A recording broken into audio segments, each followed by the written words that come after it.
Assalamualaikum warahmatullahi wabarakatuh. Salam sehat dan salam bahagia. Perkenalkan, saya Nur Hikmah SPD, guru di SMP Negeri 3 Galang. Bapak Ibu sekalian, masa remaja adalah fase terpenting dalam proses kehidupan seorang peserta didik, terutama bagi mereka yang masih duduk di bangku SMP. Pada fase ini, peserta didik akan mengalami perubahan-perubahan yang signifikan dalam tubuhnya, terlebih pada struktur dan fungsi organ reproduksi yang dimilikinya. Oleh sebab itu, saya sebagai guru IPA merasa perlu dan bertanggung jawab untuk mendampingi peserta didik menghadapi masa-masa pubertasnya, sehingga peserta didik dapat tumbuh dan berkembang dengan baik dan benar sesuai dengan secara medis dan benar secara sosial, serta benar sesuai nilai-nilai ketuhanan yang dianutnya. Hal ini ditandai dengan mampunya seorang peserta didik menjaga organ reproduksi dengan baik. Namun, dalam praktiknya seringkali peserta didik menganggap bahwa materi ini adalah materi yang vulgar, abstrak, dan tidak terlalu penting untuk dibahas secara mendalam. Akibatnya, peserta didik malas untuk belajar dan tujuan pembelajaran tidak dapat dicapai secara maksimal. Satu hal yang saya pahami bahwa peserta didik adalah pribadi yang unik, pribadi yang tidak bisa disamaratakan satu sama yang lain, yang termasuk dalam hal bagaimana ia belajar. Inilah yang menjadi dasar pertimbangan bagi saya untuk menerapkan pembelajaran diferensiasi di dalam kelas. Dengan diferensiasi, saya berharap kebutuhan belajar peserta didik yang berbeda-beda, yang dimana ada yang auditori, visual, ataupun kinestetik, dapat terpenuhi. Dan yang terpenting adalah tujuan pembelajaran dapat dicapai dengan baik. Pembelajaran menjadi menyenangkan, menantang, seru, dan tentu saja menjadi bermakna bagi setiap diri peserta didik. Assalamualaikum warahmatullahi wabarakatuh. Selamat pagi semuanya. Pagi, Ibu. Gimana kabar hari ini? Alhamdulillah semua sehat. Oke, sebelum mulai pembelajaran, coba silakan ketua kelasnya pimpin dulu doanya. Doa saja, duduk saja ya. Silakan. Sebelum kita belajar, mari kita berdoa menurut agama dan kepercayaan masing-masing. Berdoa dimulai. Saya mau mengingatkan tentang kesepakatan kelas yang pernah kita sepakati. Apa coba ingat nggak? Satu, kesepakatan kelasnya apa kita kemarin? Iya betul, hadir tepat waktu. Masih ingat nggak ya? Kemarin kita belajar tentang apa? Tentang? Iya, organ reproduksi. Pembelajaran kali ini itu sangat penting. Jadi kalian lah ya sebagai seorang remaja, pada tahap ini kita perlu mengetahui penyakit-penyakit apa yang kira-kira bisa menjangkiti kalian pada masa remaja.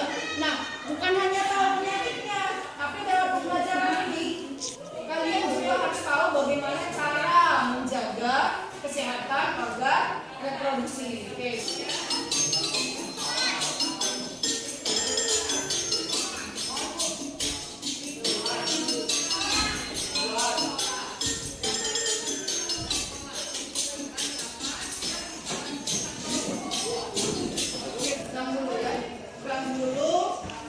Saya bagikan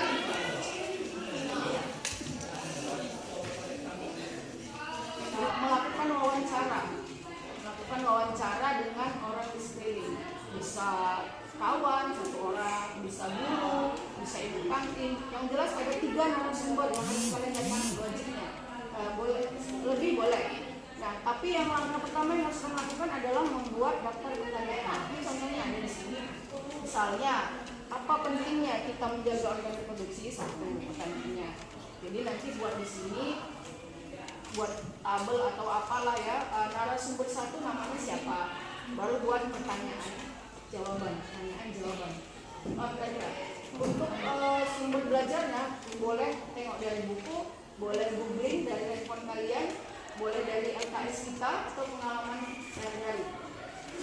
Kemarin nanti lihat contoh, ini kan bisa ya, tugasnya adalah membuat poster tentang pentingnya menjaga organ reproduksi. Nanti silahkan dilihat di googling contohnya boleh, terus sesuai dengan kreativitas kalian. Gimana cantiknya poster, tahu ya?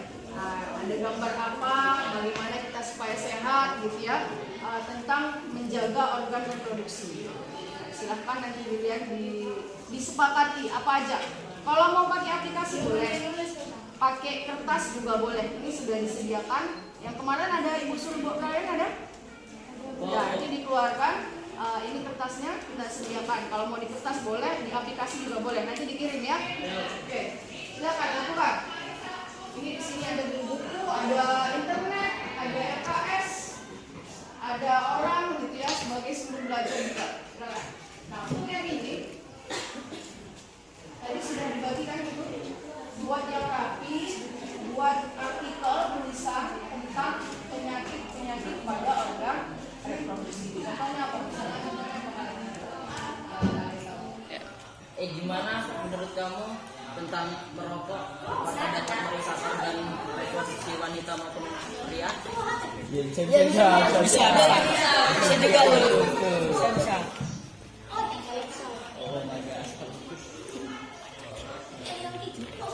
Ada lagi. Apa rasanya ketika wanita menghadapi menstruasi? Lanjut ya Bu, menurut Ibu bagaimana cara menjaga organ reproduksi dengan baik? Kalau itu nak, yang paling penting itu adalah menghindari yang namanya seks bebas. Itu saja kita sudah bisa menjaga kebersihan daerah intim kita. Baik, terima kasih ya Bu. Sama-sama nak. Izin yang bertanya, apakah merokok dapat merusak organ reproduksi bagi laki-laki maupun perempuan? Bisa, karena di rokok itu kan sudah tertera ada tulisannya. Fitri, saya ingin bertanya kepadamu. Bagaimana rasanya saat kamu mengalami menstruasi?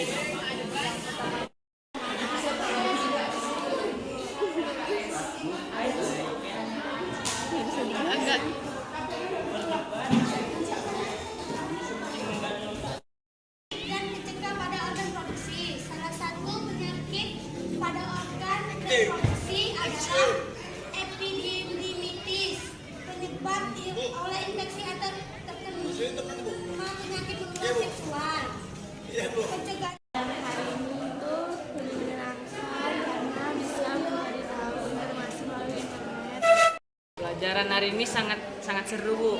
Soalnya saya bisa keluar kelas dan mewawancarai guru-guru di luar di depan tentang alat reproduksi manusia, dan saya jadi lebih tahu bagaimana cara menjaga alat reproduksi manusia supaya lebih sehat dan lebih aman. Berdasarkan pengamatan dari tayangan video yang saya sajikan dan yang saya sudah laksanakan, saya berkesimpulan bahwa pembelajaran diferensiasi benar-benar memberikan dampak yang positif dalam pelaksanaan pembelajaran. Peserta didik senang, bahagia, dan merdeka dalam belajar, sehingga tujuan pembelajaran dapat dicapai secara maksimal.